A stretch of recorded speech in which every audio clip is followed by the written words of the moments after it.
네, 오늘은 교육부 주간 예배로 하나님 앞에 예배 드리고 있습니다. 교육부 주간 예배가 5주차 때 있는데요. 참 자주 돌아오는 것 같습니다. 네, 우리 자녀들에겐 이 시간이 정말로 좋은, 부모님과 함께 드리는 이 예배 시간이 저들이 성장하면서 성장한 후에 좋은 추억이 될 것이라고 믿습니다. 예배해 주신 하나님께 모든 영광 올려드립니다.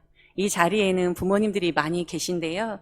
사랑하는 우리 부모님들, 자녀들에게 손편지 써보신 경험이 있으시죠? 네, 젊은 목사에게 보내는 편지라는 책을 제가 얼마 전에 읽었습니다. 여러 가지의 책들은 그냥 쑥쑥쑥쑥 넘어가는 책이 있고, 어떤 책은 곱씹으면서 아끼면서 읽는 책이 있는데요. 바로 이 책이 저한테 그랬습니다. 유진 피터슨이 쓴 책이고요. 이 유진 피터슨이 자신의 아들이었던 에릭 피터슨에게 37편에 쓴 편지를 묶어서 낸 책이 이 젊은 목사에게 보내는 편지입니다. 목회를 하고 있는 아들에게 아버지로서 목회에 관한 여러 피드백들을 주고 있는 내용을 담고 있는데요. 목회에 관한 것들을 조언을 주기도 하지만 그 부분을 자신이 받았던, 목회를 하면서 했던 경험과 지혜들을 강요하지 않는 모습을 볼 수 있습니다. 아들의 목회 사역에 전적으로 공감해주고 또 진지하고 때로는 유머러스하게 아들의 사역을 돕는 그런 편지의 내용들을 볼 수 있습니다. 정체성의 혼란과 회중에 대한 실망과 환멸, 실천과 전통의 폐해가 되어져 버린 삶에서, 목회 속에서 자신의 아들이 어떤 삶을, 어떤 목회를 해야 되는지를 잘 전해주고 있습니다. 여러 목회에 관한 조언들이 기록되어져 있지만 매 편마다 빼놓지 않은 부분이 있습니다. 자신의 아들에게 축복하는 말들인데요. 너는 지금 너무나 잘하고 있단다. 그래서 내가 너무 고맙단다. 너를 축복하고 너를 사랑한단다. 축복의 말을 빼놓지 않는 유진 피터슨이었습니다. 이런 아버지의 모습을 아들 에릭 피터슨은 이렇게 고백합니다. 유진 피터슨은 나의 아버지이다. 그러나 그는 내가 직간접적으로 알았던 이들 중에서 가장 거룩한 사람이기도 하다. 아버지의 인생이 없었다면 나는 지금과 같은 모습의 사람이자 목사로 빚어질 수 없었을 것이다. 에릭 피터슨이 아버지의 삶을 보면서 자신의 인격적인 것, 건강적인 것이 모두 아버지의 뒷모습을 보았기 때문이라고 기록하고 있는 것을 볼 수 있습니다. 에릭 피터슨이 자신의 아버지를 향해 말한 것처럼 저와 여러분도 우리의 자녀들에게 이런 고백을 들을 수 있었으면 좋겠습니다. 자녀에게 본이 되어 존경받는 부모, 그런 부모가 되고 싶은 것이 저와 여러분의 마음일 텐데요. 좋은 부모, 영적으로 건강한 부모가 되어서 신앙 계승에 성공하는 부모가 된다는 일은 참 쉽지 않은 일인 것 같습니다. 장정 60만의 출애굽 세대를 보면 그런데요. 애굽에서의 노예 근성과 본성을 떨쳐버리지 못하고 과거에 얽매여서 여전히 과거에 묶여 있으면서 미래에 대한 소망도 없고 하나님에 대한 확신의 믿음도 있지 않았던 그런 세대가 출애굽 세대였습니다. 그들의 결단과 마음은 먹고 마시고 살아가는 단순한 문제들의 앞에서 무너졌고 하나님의 말씀대로 순정하지 못하는 삶을 살았습니다. 출애굽기 13장 21절에서 21절 말씀을 보면요. 여호와께서 그들 앞에서 가시며 낮에는 구름 기둥으로 그들의 길을 인도하시고 밤에는 불 기둥을 그들에게 비추사 낮이나 밤이나 진행하게 하시니 낮에는 구름 기둥 밤에는 불 기둥이 백성 앞에 떠나지 아니하리라. 하나님께서는 그들을 유린한 사람으로 두지 않았습니다. 유린되어지는 백성으로 두지 않으시고 구름 기둥과 불 기둥으로 그들의 앞서 가셨던, 그렇게 앞서 가시면서 인도하셨던 하나님이셨습니다.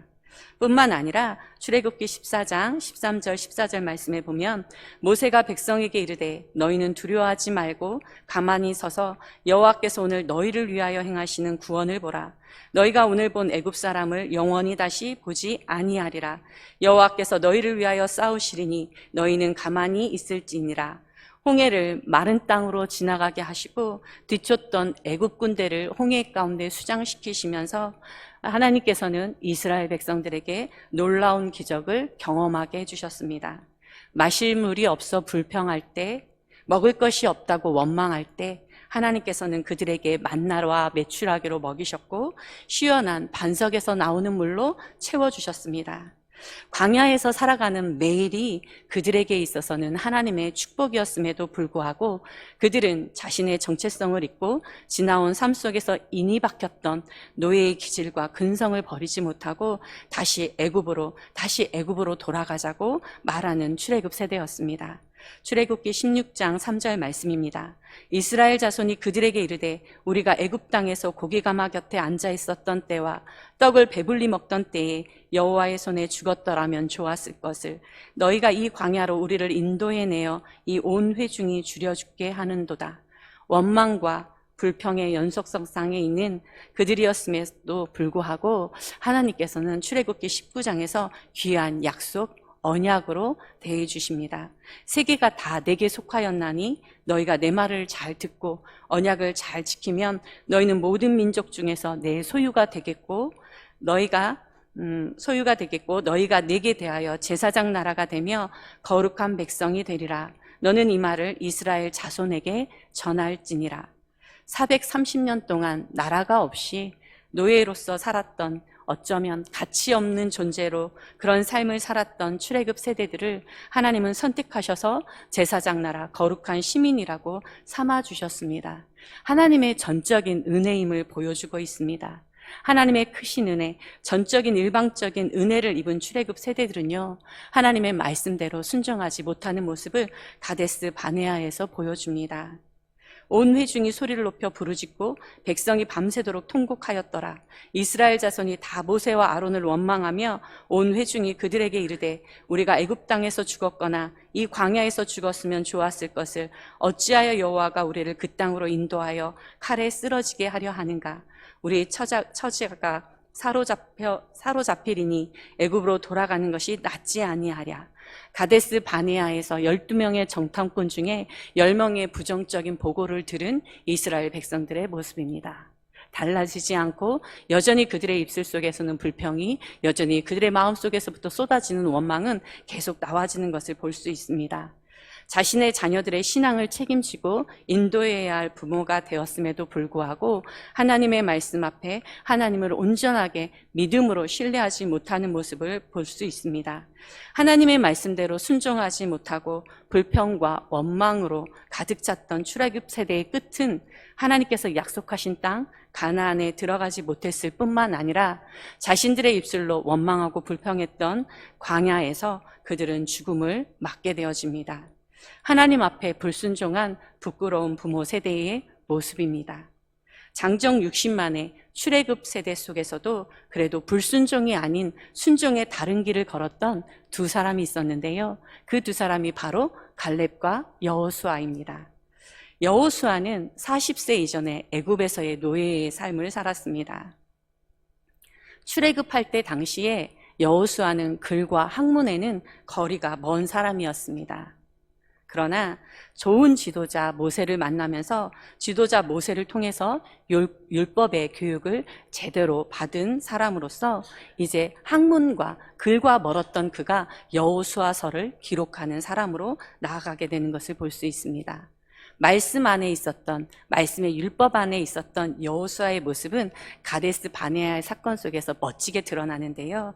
10명의 다수의 부정적인 보고에도 갈렙과 함께 여호수아는 긍정적인 보고를 백성들과 하나님 앞에 올려드립니다. 예, 그 땅 좋은 땅입니다. 너무 좋은 땅입니다. 그 사람들 너무 커서 안악자손이어서 우리는 그 사람들에 비하면 너무 작습니다. 그러나 그 땅은 하나님께서 우리에게 주신 약속의 땅입니다. 그러니 우리는 하나님을 믿고 약속의 땅을 나아가야 합니다. 라는 멋진 보고를 올립니다. 이런 보고로 하나님은 기쁘셨고 이 가데스 바네아에서의 긍정적인 보고를 받은 갈렙과 여호수아만이 광야에서 죽지 않고 약속의 땅 가나안에 들어갈 수 있었습니다. 또 이렇게 하나님의 율법에 잘 교육되어진 여호수아는 모세의 다음으로 세워진 지도자로 세워지게 되어집니다. 너무나 두려웠던 모세가 없는 자리를 서야 했던 지도자가 되어졌던 여호수아에게 하나님은 그냥 두시지 않습니다. 하나님께서 하실 수 있는 최선의 용기를 여호수아에게 보여주고 있습니다. 모세와 함께 했던 것처럼 내가 너와 함께 할 것이다. 그리고 두려워하지 말아라. 너가 가는 모든 길 위에 내가 함께 할 것이고 너에게는 율법책이 있지 않니?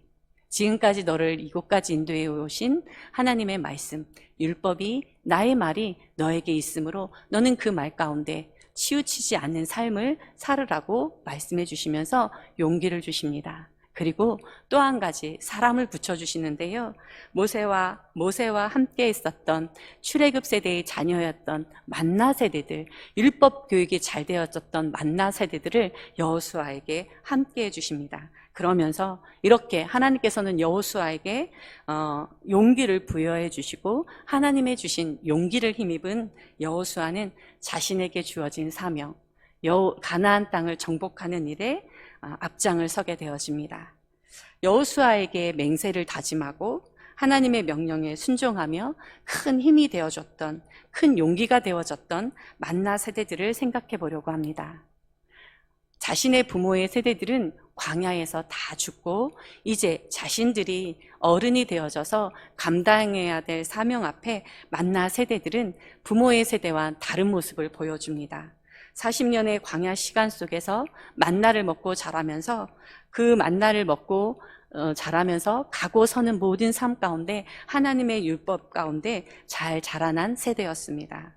어떻게 보면 한 곳에 정착하지 못했고 떠돌이 삶을 살았고 풍족하지 않았던, 너무나 열악했던 광야에서 살았던 그런 만나 세대였지만 그들이 다를 수 있었던 이유는 그들 안에 말씀의 교육이 있었다는 것입니다.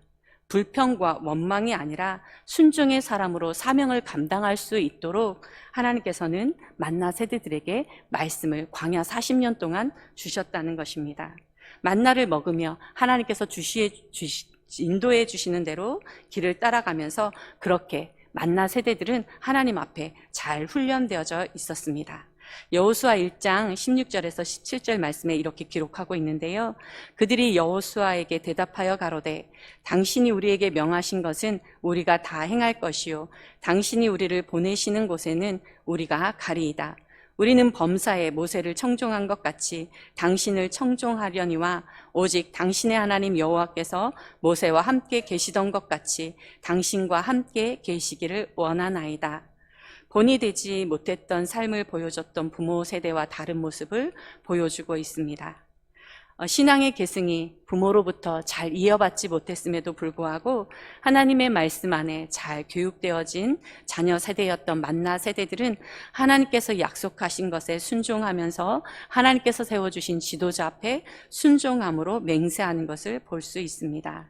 말씀 교육이 잘 이루어진 만나 세대들을 하나님은 그렇게 멋지게 사용하십니다. 그런데요, 하나님의 뜻을 이루어드리는 도구들로 사용되어지는 이 만나 세대들이 드린 순종은 어떤 순종이었냐면 자신의 생명을 건 순종이었다는 것입니다. 하나님의 말씀에 순종하는 세대, 하나님의 말씀에 순종하는 이 순종이 단순하고 가벼운 명령의 순종이 아니었다는 것입니다. 자신의 생명을 기꺼이 내어놓음으로 하나님의 나라가 가나안 땅에, 제사장의 나라가 가나안 땅에 이루어지기를 위해서 자신의 생명을 건 순종이었다는 것입니다. 말씀만이 사람을 변화시킬 수 있습니다. 말씀만이 우리가 무엇을 해야 되는지 분명하게 제시해주고 그 분명한 제시 속에서, 방향 속에서 순종의 사람으로 세워가게 되는 줄 믿습니다. 말씀만이 삶의 방향과 목적, 가치를 갖게 된다는 것을 우리는 만나 세대를 통해서 알 수 있습니다. 이제 본문으로 돌아가겠습니다. 오늘 본문 여호수아 23장의 대지 제목은 여호수아의 마지막 말이라고 되어져 있습니다. 많은 시간이 흘렀습니다. 90세에 가나안을 정복한 지 약 20년이 흐른 시간이고요. 이때 나이가 여호수아가 하나님의 부르심을 받을 때가 110세였습니다. 지금 이 여호수아의 마지막 말은 자신의 죽음이 가까워졌음을 안 여호수아가 모든 이스라엘의 백성들의 대표를 불러서 마지막 유언과 같은 말을 하는 말씀이 오늘 본문의 말씀입니다. 여호수아가 지금까지 살아오는 삶이 하나님 앞에서 사명을 감당하는 삶이었는데요. 이 하나님께서 주신 사명이 자신에게서만 끝나지 않았다는 것을 알고 있었습니다.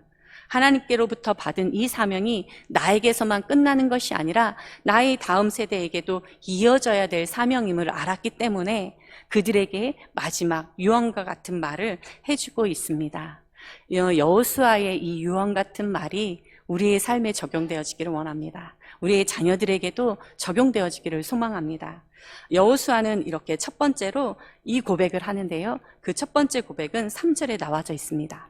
너희의 하나님 여호와께서 너희를 위하여 이 모든 나라에 행하신 일을 너희가 다 보았거니와 너희의 하나님 여호와 그는 너희를 위하여 싸우시는 이시니라. 이 모든 것은 하나님께서 하셨습니다. 이 모든 것은 하나님께서 싸우셨습니다. 이 모든 것이 하나님의 은혜입니다. 라고 믿음의 선포를 하고 있는 것을 볼 수 있습니다. 민수기에서는 자손에 대한 복 이야기가 나와져 있다면 여호수아서에서는 땅에 대한 이야기가 나와져 있습니다. 하나님께서 여호수아와 맘낫세대 이스라엘 백성들에게 행하신 놀라운 일은 어디에서 펼쳐지냐면 가나안 땅에서 펼쳐졌다는 것입니다. PPT를 넘겨주실래요? 네, 가나안 땅입니다.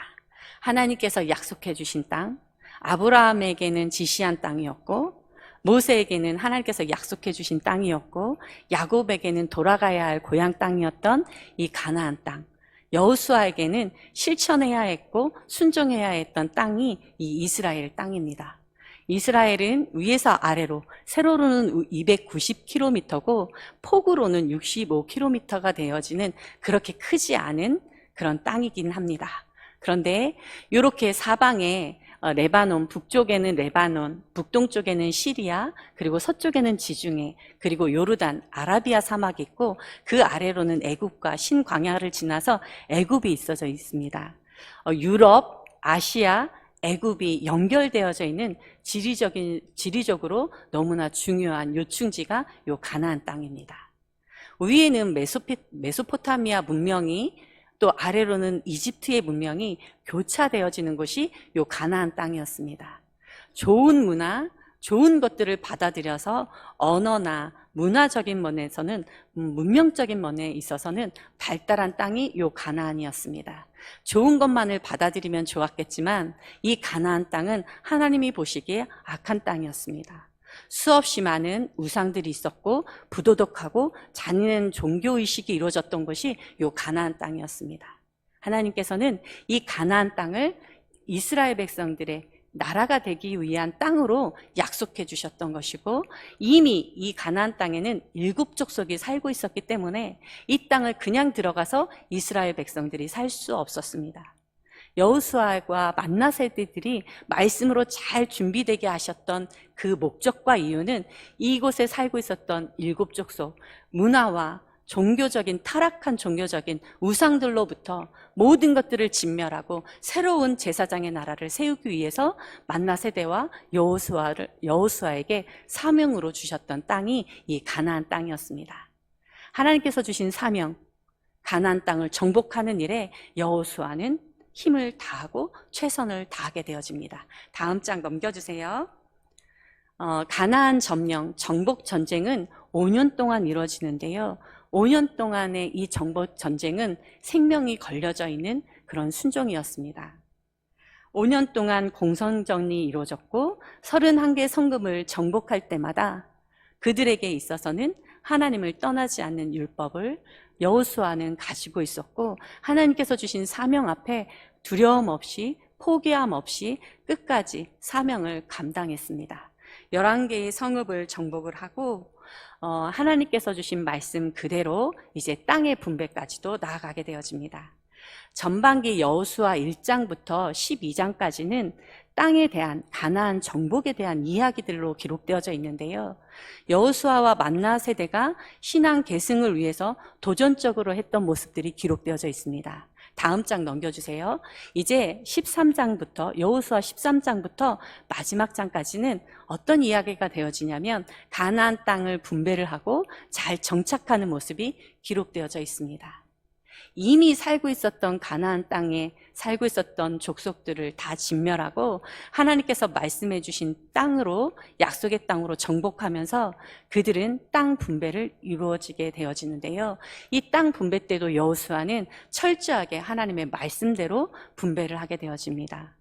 레위 지파를 제외한 모든 지파 가운데 제비를 뽑아서 땅 분배를 하게 되어지는데요. 힘이 많이 있다고, 다수가 되어져 있다고 땅을 많이 확보하고 땅 분배를 받은 것이 아니었습니다. 철저한 하나님의 방법대로 제비 뽑기를 통해서 각 지파에게 분배를 하게 되어집니다. 제비 뽑기를 통해 분배하게 하신 이유는 이겁니다. 어떤 이유냐면 이 땅의 주인은 하나님이시라는 것입니다. 가나안 땅, 너희가 이것을 정복하기 위해서 수없이 많은 생명을 걸고 목숨을 걸고 이 땅을 정복했지만 이 땅은 내가 너희에게 약속한 나의 땅이다. 백성들은, 이스라엘 백성들은 이 땅에 살아가면서 나는 모든 소출을 가지고 하나님을 제사하기 위해서 하나님은 공평한 방법으로 땅 분배를 말씀하셨고, 여호수아는 이 땅 분배에 있어서 하나님의 말씀대로 순종함으로 나눠지게 되어집니다. 이전에 애굽에 살았을 때의 노예 때 이스라엘 백성들에게 땅은 의미가 없었습니다.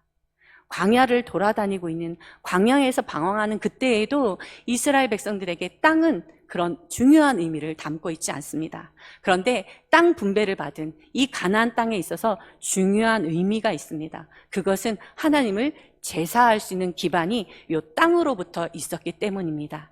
땅에서 나는 곡물, 땅에서 나는 소출로 말미암아 하나님을 제사할 수 있는 예물이 준비되어져 있었기 때문입니다. 이전에 그들이 온전한 제사로 하나님을 만나지 못했더라면 이제부터 가나안 땅의 분배받음으로 말미암아 이제부터는 하나님 앞에 온전한 제사가 드려질 수 있었던 것이 이 일들이었습니다. 하나님께서 이제 여호수아 19장 51절 말씀에 이렇게 말씀하고 있는데요. 이에 땅 나누는 일을 마쳤더라. 얼마나 많은 노력이 있었는지, 그리고 얼마나 땀 흘려지는 수고가 있었는지, 얼마나 수없이 많은 피비린내가 나는 그런 시간들 속에서 하나님께서 약속해 주신 땅의 모든 지파별로 공평하게 분배가 되어지고 종결되어진 것을 말씀하고 있습니다. 그리고 이스라엘 백성들은 하나님께서 약속해 주신 땅에 정착하기 시작을 한 것입니다. 정복하는 과정, 또 분배하는 과정, 정착되어지는 시간들 속에서 여호수아는 하나님을 지금 이렇게 고백하고 있는 것입니다. 이 모든 것들 하나님께서 하신 일이라는 것. 여호수아와 만나 세대에게 있어서 가나안 땅은 실천의 땅이었습니다. 순종의 땅이었습니다. 생명을 건 순종이었지만 결코 여호수아와 만나 세대, 여호수아는 특별히 자신의 자리, 자신의 해왔던 업적을 드러내지 않습니다. 전혀 내가 한 일이라고 말하지 않습니다. 하나님의 자리를 빼앗지 않으면서, 자신의 업적을 과시하지 않으면서 겸손한 모습으로 하나님이 행하신 일을 믿음으로 고백하고 있는 모습입니다. 땅 분배와 정착하는 모든 시간이 하나님의 시간이었다고 고백하고 있는 것을 볼 수 있습니다. 여호수아의 이 고백이 다음 세대, 세워질 세대, 오고 오는 세대 가운데 어떤 도전을 주냐면 이런 도전을 준다는 것입니다. 지금까지 모든 전쟁에서 승리한 것은 우리의 능력이 아니라 이스라엘을 위해서 우리 앞에서 싸우신 하나님의 은혜로 말미암은 것이니 하나님 앞에 감사드리고 그 은혜를 잊지 말라고 당부하고 있는 것입니다.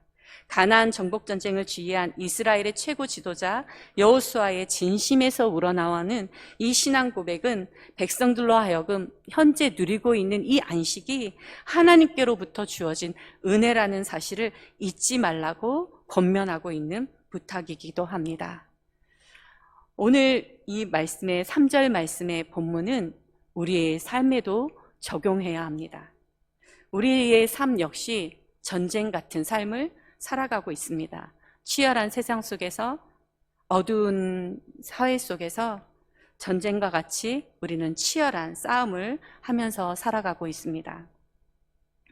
치열한 전쟁이 있는 이곳, 나의 삶, 바로 이 자리가 하나님의 말씀을 순종하는 실천의 땅이라는 사실을 우리는 기억해야 합니다. 내 마음대로 살지 않기를 하나님 앞에 언제나 다짐해야 하고, 주어진 나의 삶의 최고의 우선순위가 하나님이 되기를 위해서 우리는 몸부림치며 살아가야 합니다.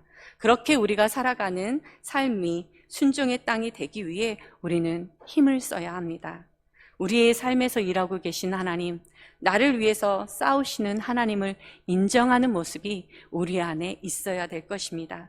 그럴 때 내가 살아가는 모든 순간, 모든 시간이 하나님의 은혜임을 고백할 수 있는 것을 우리의 자녀들에게 선포할 수 있을 것입니다. 하나님께서 주신 이 은혜, 여호수아에게 주신 이 은혜가 우리에게도 있어지기를 소망합니다.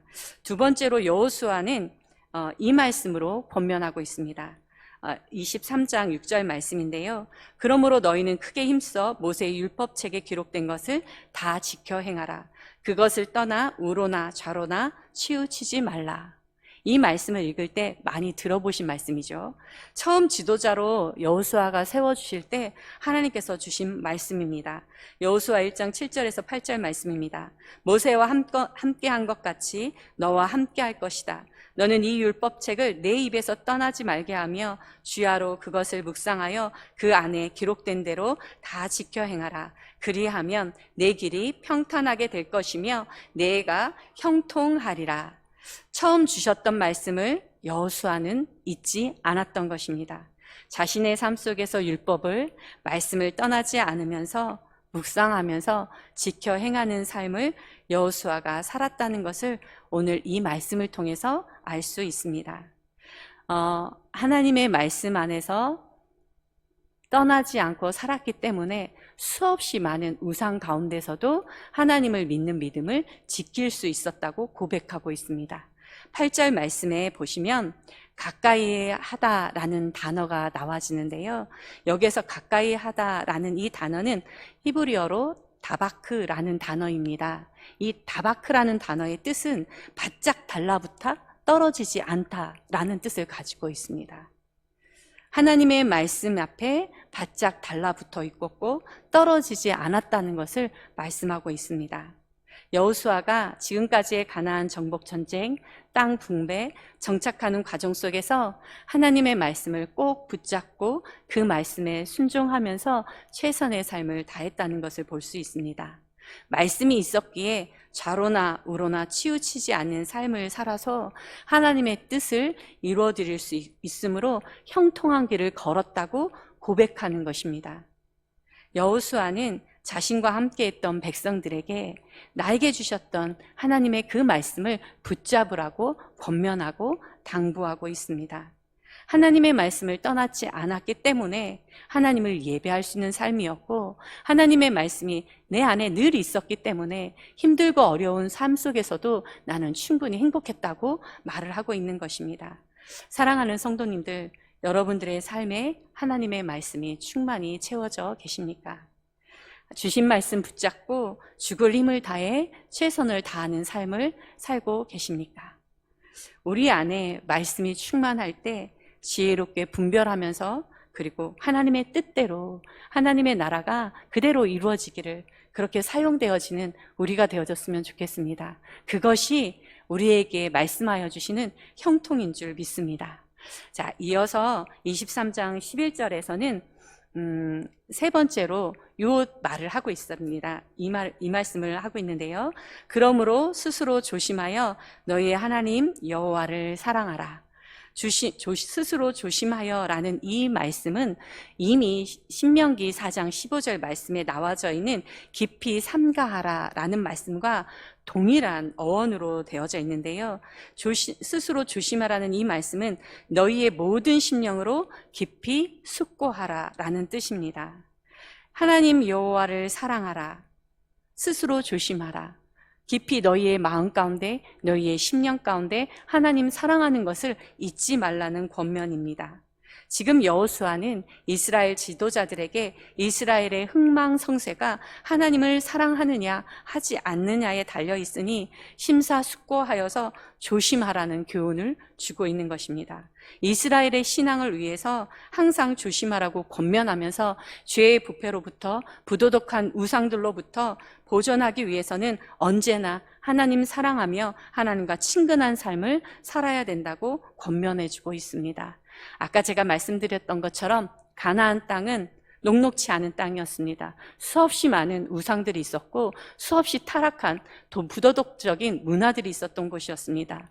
그런 것들은 올무가 되어지고 옆구리에 채찍이 되어지고 눈에 가시가 되어지는 천박하고 더러운 문화였고 하나님께서 기뻐하시지 않는 우상들이었습니다. 그곳에서 그 유혹에서 빠지지 않고 믿음으로 승리할 수 있는 비결은 하나님 사랑이라는 것을 여호수아는 다음 세대들에게 말을 해주고 있는 것입니다.